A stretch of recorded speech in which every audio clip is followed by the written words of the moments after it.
Ukraine's President Volodymyr Zelenskyy says his forces have, quote, stabilized the northern front near Kharkiv, where Russia has advanced in recent days. Ukraine's army chief says Russian gains have expanded the combat area by almost 70 kilometers and are forcing Ukraine to throw additional reserve brigades onto the front line.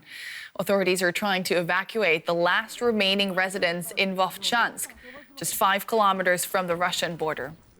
Let's bring in Frank Letwidge. He's a former UK military intelligence officer and now lectures in military strategy at Portsmouth University. Good to see you again, Frank. And Russian President Putin said today that he has no plans on capturing Kharkiv. What is his strategy then? Good morning or good afternoon, Nicole. Yes, that seems clear. They simply don't have the scale of forces to take on the task of a city of over 1 million people like Kharkiv. What they have is essentially one division, which is between 7,000 and 10,000 people. So right now they haven't the capability to do that. But OK, so what are they doing then? Well, two things. First of all, the avowed objective is to create a cordon sanitaire for the oblasts of Belgorod, and we'll soon see perhaps Kursk as well in Russia, to avoid Ukrainian artillery fire and also incursions by Ukrainian-backed forces. And the second thing, of course, is to draw away Ukrainian reserves, insofar as they have them, from other parts of the front. Those are the purposes, or the primary purposes, of these operations, as far as I can see. Let's talk about how this is affecting other areas of Ukraine.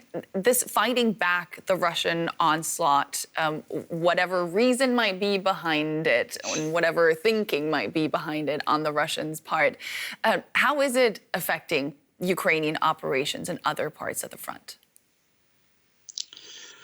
Well, Nicole, I said to you there was one division facing Kharkiv now, but behind that, of course, there are tens of thousands of other troops. And what the Ukrainians can't do is assume that those won't be brought into operation.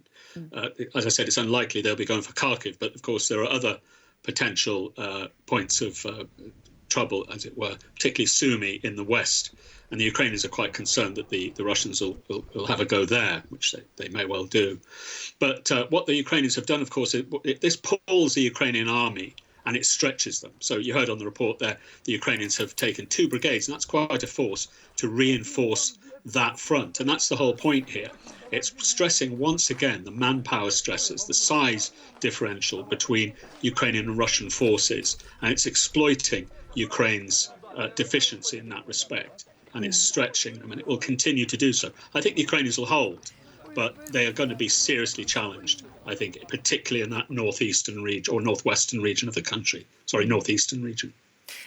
Frank, I want to bring up something else, because Ukraine launched a wave of drone attacks on Russia overnight in what might well be the biggest aerial assault on Russia since the war began. Now, Moscow says it shot down more than 100 drones and reported 2 deaths in the Belgorod region. We're seeing footage now of the aftermath of a drone strike on an oil refinery in the Black Sea city of Tuapse.